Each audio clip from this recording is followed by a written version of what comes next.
This is Stephen Payne reporting on YouTube channel Stephen Payne 418 with your weather updates to the 26th of January 2025. Did you know the temperature at Heathrow Airport, London was 5 degrees Celsius?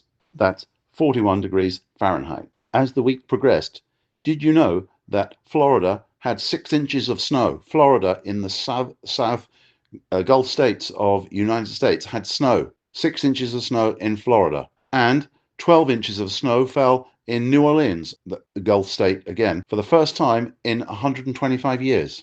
At the same time, new wildfires were breaking out in the area around Los Angeles in California. At the end of that week, Donald Trump visited Los Angeles to give thanks to the firefighters. The Los Angeles area has had no rain for the last 8 months.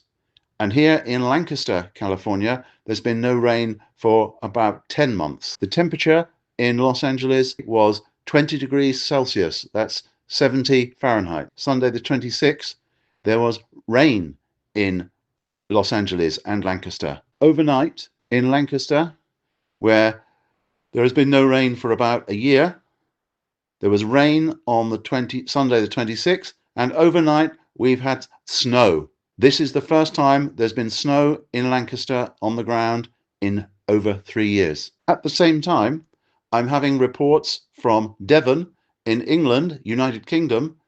The report from Devon says, well, we have had torrential rain, hailstones, thunderstorms, and winds 50 to 90 miles per hour gusts.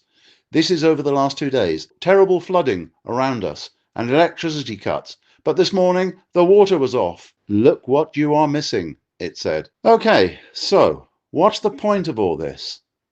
Well, there are several points, but the first one that arises and springs to mind immediately is that none of the news channels in the United States or in England, UK, are telling the people about what's going on with the weather extremes in other parts of the world. How are people supposed to be in tune with what's going on their planet? How are they supposed to keep track of extremes of weather that are going on in different parts of the world, let alone just coping with the extremes in their own part of the world? How can they arrive at any judgment of the state of the atmosphere in terms of global warming, climate change, the extremes of weather events, let alone the impacts of whether it's a La Niña phase we're in or an El Nino phase we're in? Over the last couple of years, we've had a El Nino phase of weather, but this current time we are in a La Niña phase of the weather, which is moving into a neutral phase by the midsummer of 2025. The expectations for 2025, well, based upon what we have so far just in January of 2025, who knows?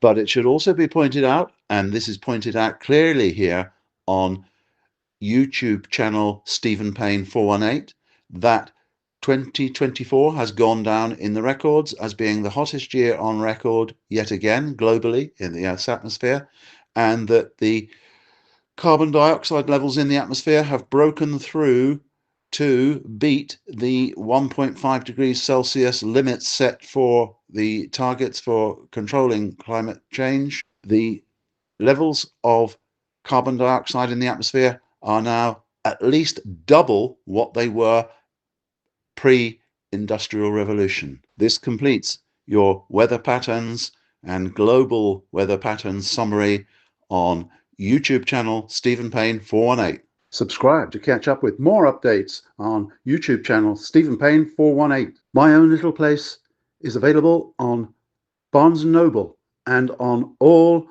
audiobook channels.